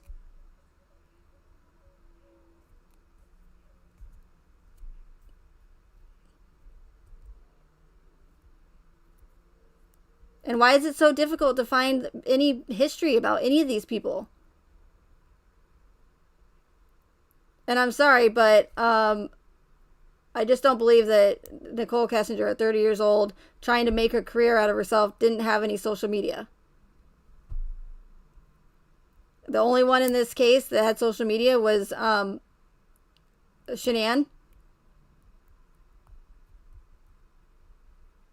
And nobody's going to come out and say that they know Nicole Kessinger. I'm pretty sure she probably has made an enemy or two in her life that would come out and say, hey, I know her. And be able to, prove it. But you can't find any information. You can't find any what's the term? Somebody put it in the chat last time. Whatever, footprints. Not carbon footprints. I don't know. I'm sure one of you guys will put it in the chat for me, but you just can't find any background on these people. It's so difficult. When I could, look up anybody I know and find a plethora of information online about them.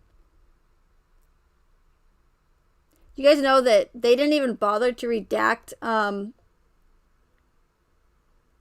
Chris's social security number. Social security number from the discovery. Like, granted, he's allegedly supposed to be serving multiple life sentences at Dodge Correctional, but usually they will redact, usually I say, not with the Watts case, they will redact 99% of information in that discovery. The only information that's not going to be redacted is if it's the murders, either because he's incarcerated or because he's dead. So it doesn't matter if they don't redact his social security number because he's no longer on this planet, right? So they didn't redact his social security number, and when I went and I looked it up, I found 3 different states where that social security number was issued. Why am I getting 3 different? And they're all saying that they're valid. So how could Chris have his social security number issued in 3 different states? I mean, unless maybe I don't know anything about how that works, but to me, I feel like you get it issued in one state, and I know that you can get them reissued. I think I don't know if you can, but I know that it doesn't have to be like where you're born per se, if I'm correct. But I still think it's weird that I got 3 different states. I got Nevada, Ohio, I believe. This was a long time ago. Nevada, Ohio, and North Carolina. I think it was Ohio. What state was Chris allegedly born in? I always have to say allegedly. Was it Ohio or Montana? I think it was Montana. Either way, I got 3 different states that his social security number was issued in that all said were valid. To me, that's strange. And of course, I'm doing this with all just, the public search engines because I'm not going to pay a shitload of money to do like an extensive background check on someone that I don't even believe really exists. So, I mean, of course, he's a real person, breathing person, if you want to call him that. But as far as their names and identities go, I don't believe that they are actually who they are.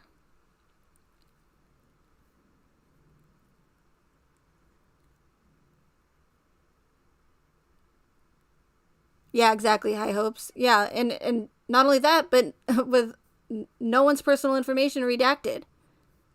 But that's why they're going in and redacting it, and that's why they're hitting people with privacy claims now, 2.5 years later, over 2.5 years later.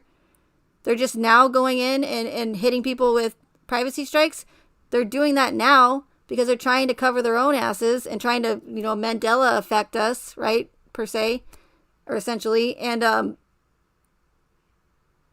pretty much wipe the fact that they released that discovery with without it redacting it. Because now that they're done pushing their agenda, or for the most part, they're trying to go back in and cover their asses so that if I go back or if I say, hey, they didn't redact anything in the discovery, and then someone new to the case goes to the online discovery and starts to see all this things redacted, they're going to go, what the hell is Megan talking about? It's redacted. She's a cuckoo. She's a wacko. She doesn't know what she's talking about. Of course it's redacted. They don't just release personal information of people involved in quadruple homicide cases. Freaking wacko, Megan. No, but that's what they're doing.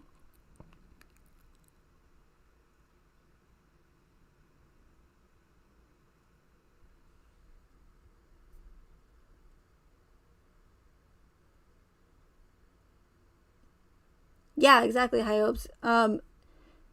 They make it so difficult, and I there's a couple of videos actually. There's like 3 parts that, believe it or not, mainstream media put out. Denver News, one of the Denver news outlets, but they had like a multiple part series where it talks about the difficulty of receiving public records through CORA requests, the Colorado Open Records Act. Even when the first one is about a guy who was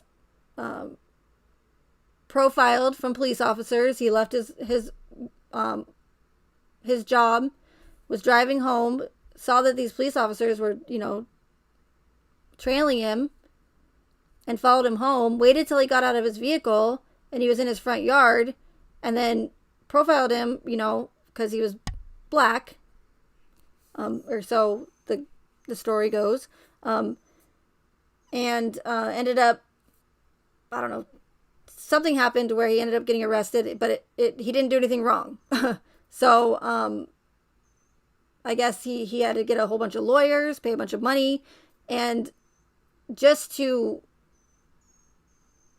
get his own case files, he requested his own case files, but they kept giving him the runaround and they kept denying him. And so that's when he had to get the lawyers, because unless you know the ins and outs of those CORA requests and those FOIA requests, how you have to know how these people work and how they have their little tactics. And again, they give you the runaround and they make it so difficult for people to get those records, even though they claim to be an open record state or public records, right? Here they're available to all citizens, right? Anybody who wants them. Obviously, there's some that you can't get, but to for the most part, they claim that a lot of those records are available to the public if you request them. But like I said, they will give you the runaround. They won't. They're supposed to respond within like 3 days of when you contact them. It ends up being a week, 2 weeks, 3 weeks and so they just do it so that people will get discouraged and hopefully give up. And not only that, but they're not free. You have to pay for them, which is insane because they're already paying for the court records person. I forgot what they're called. Whoever Amanda Purcell is, same thing. The one in charge of the records. Why do they have to? Why is there labor and for getting all the information together? Why is this information not already? Anyways, that doesn't matter. But they charge an arm and a leg for something that. So you're pretty much being charged twice. And again, they gave you the runaround. Look what they did with True Psych Ward. I mean, I already I had a good feeling that she was just based on Amanda Purcell's emails. I could tell that she was giving the runaround, and that there wasn't going to be any more information in those discovery files that we didn't already have, just based off her emails. And not only that, because again, I've seen it in another case, and then people are still filing FOIA requests from that other event prior to this one, and they're getting denied. And then, or they'll say, oh, it's not deemed in the public's interest. That's the main one that they use all the time as an excuse as to why they can't release the files or the information. So the guy in this video, he finally did get his own case files. He couldn't, it was his own case, and they would not release it to him. And yet they're supposed to be public records available to whoever. So if you can't even get your own case files, you can imagine how difficult it would be to get an entire discovery of a homicide case. So why is it that this is the only case that doesn't add up, and they released all of this information without having to, pull teeth to get it and jump through hoops or hire attorneys? But I mean, if you know your shit and you know not to deal with their bullshit and how to, if you do your research to get those files, you'll be successful for the most part. But you have to know how their little tactics are that they use and their bullshit in order to be successful at getting those. So again, if you can't even get your own case files, why did they release all this information in this case?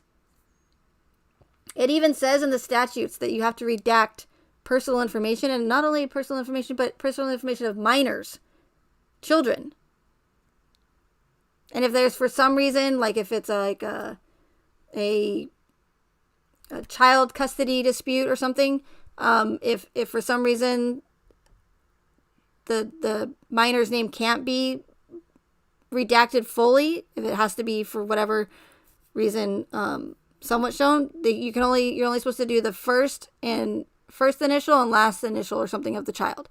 You're not supposed to, it's never supposed to show the minor or juvenile's full name.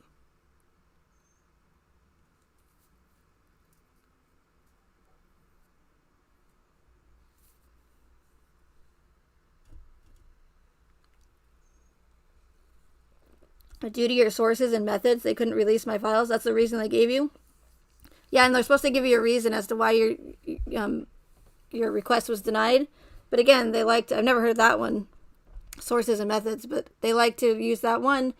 It's not deemed the public's or whatever for the public's interest. That's their favorite.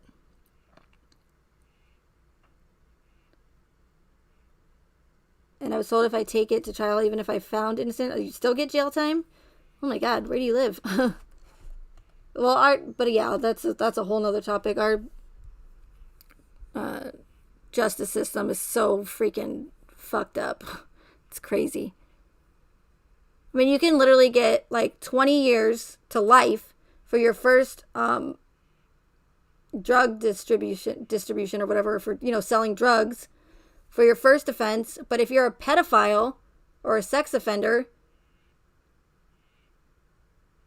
you can do a year and a half with probation, like 5 years probation, file as a sex offender, register as a sex offender, and be free. But your first time drug offense, depending on if you just happen to get a judge that day, I guess, that is pissed off at his wife or something, you're fucked, It shouldn't be like that. And how is it that, and for weed too, your first time marijuana distribution charge, you can get 20 years. But a sex offender will do a year and a half.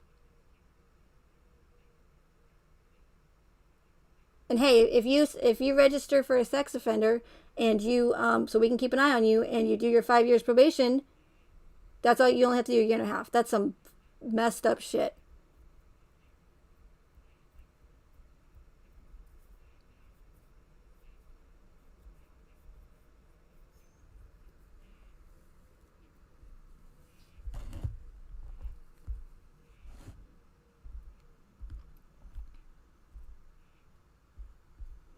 Okay, so so I've been on here for 2 hours. I was like, I'm just gonna. That happens all the time, but I like talking to you guys. So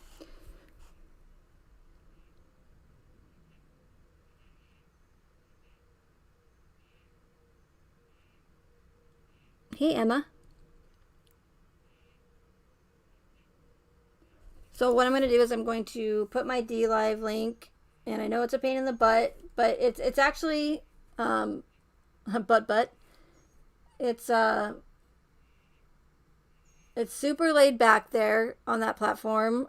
Again, I can, if you guys don't want to talk watts, again, I stream so much stuff, from music to Peter Hyatt to streaming about gang stalking to Alan Watts, philosopher, scholar.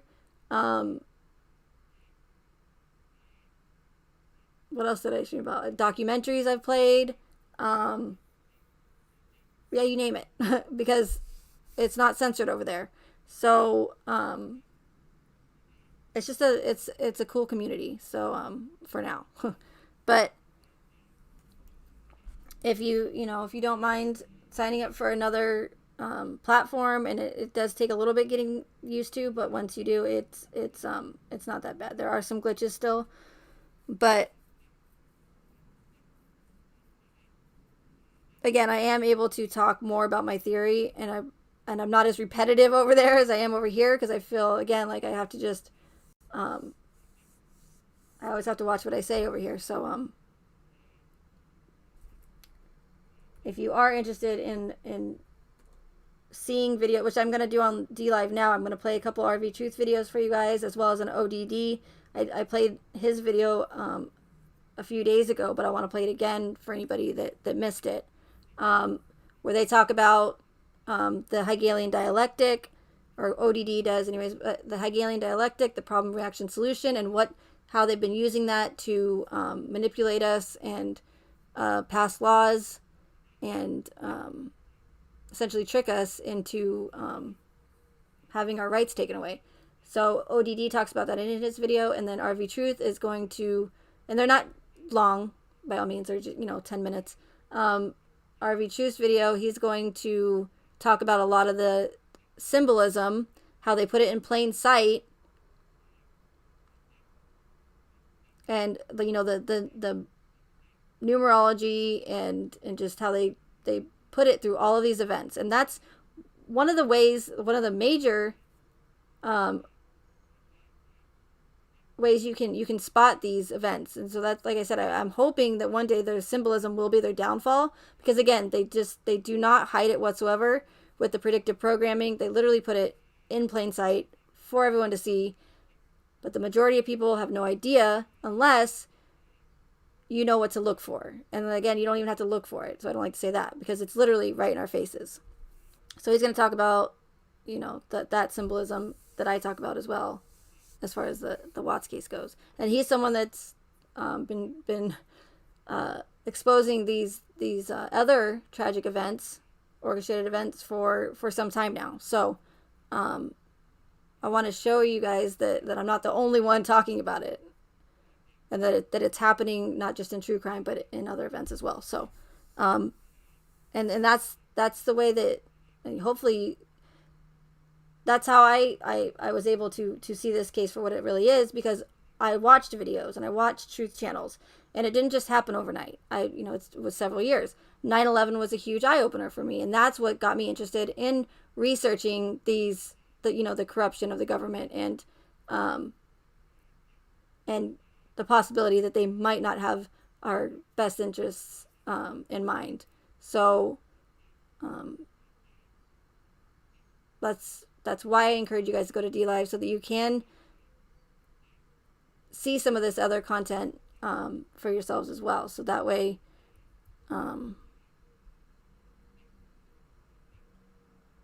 you can hopefully start to see the truth. So let me put the finish here. And some of you have already heard this before, but I have put think for self. Think for self.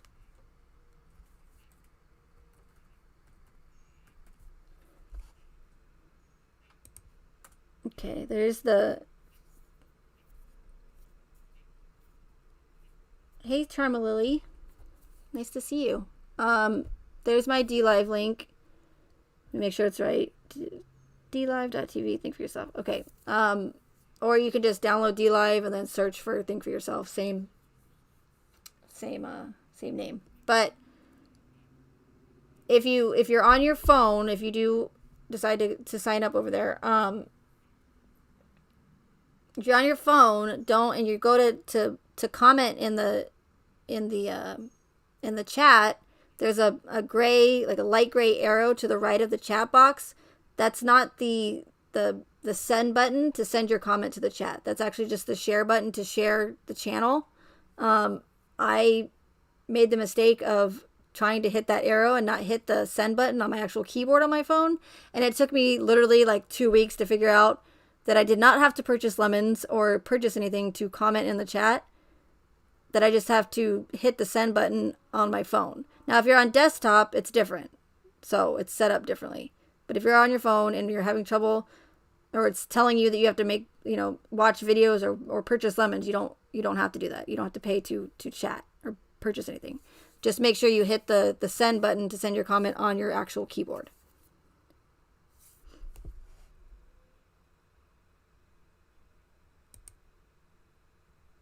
And I have not. That's I would love to hear why we haven't we didn't have that footage released to us. And the funny thing about that footage is, one, we, like you said, Charma Lily, we didn't get the footage of it. But not only that, if in the discovery, they didn't even bother to go back and get an update from Nate as far as getting that footage goes. Like, they were supposed to do a follow-up and never did. But in my opinion, they release that kind of stuff in the discovery and they don't provide any evidence for it. Because you know what that does? Is it makes us crazy. Because we want to know who that girl is. We want to know who that person is that went into the house. The suspicious woman. And now everyone's theorizing, right? How many theories have we all come up with as far as who that could be? Is it NK? Is it Cole Atkinson? Is it really even a female?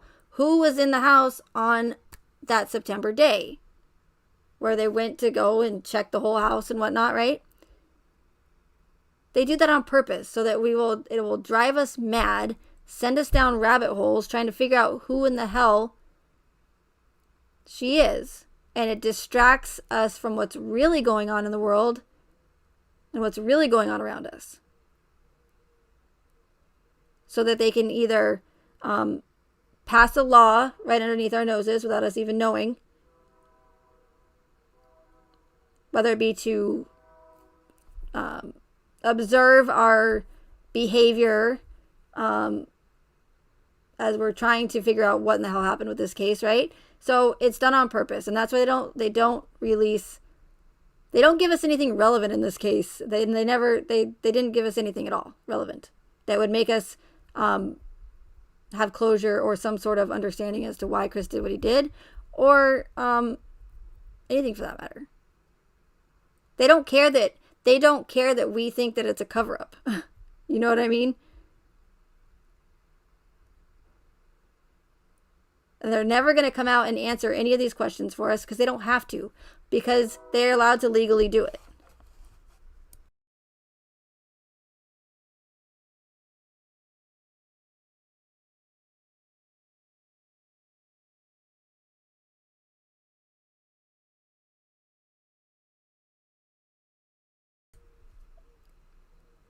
They can lie. The mainstream media can make up any freaking story that they want and put it out there as factual. It could be the smallest thing to the biggest thing, and it doesn't matter. We are not allowed as the public to retaliate or get angry because they can legally do it because of that Smith Modernization Act of 2012, which is something going on with 2012 because the Watts moved to Colorado in 2012. Vivint was established in 2012. Smith Modernization Act of 2012. There was several other things in 2012. Oh, well, American Horror Story aired in 2011, and it just so happened that the Watts started their whole adventure in 2012. So, anyways, it's interesting. But okay, so yeah, so let me pin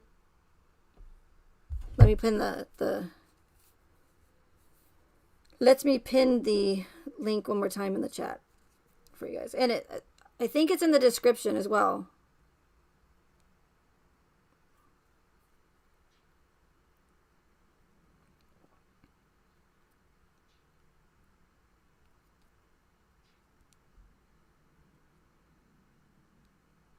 I'm just wondering where is everybody?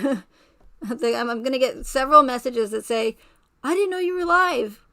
You were live? How did I miss it?"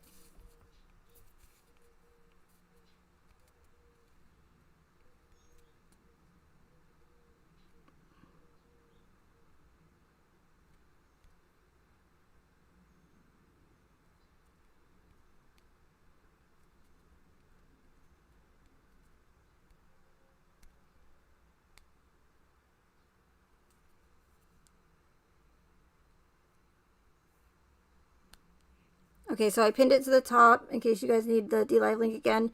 And of course, I'm still going to be doing live streams on YouTube, but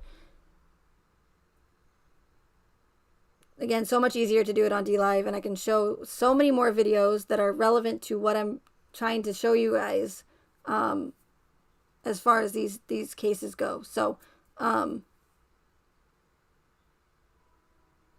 so if you can, great. If not, no worries. But so give me just a few minutes. I gotta reset up my OBS, and then we'll go ahead and go over to DLive. Okay.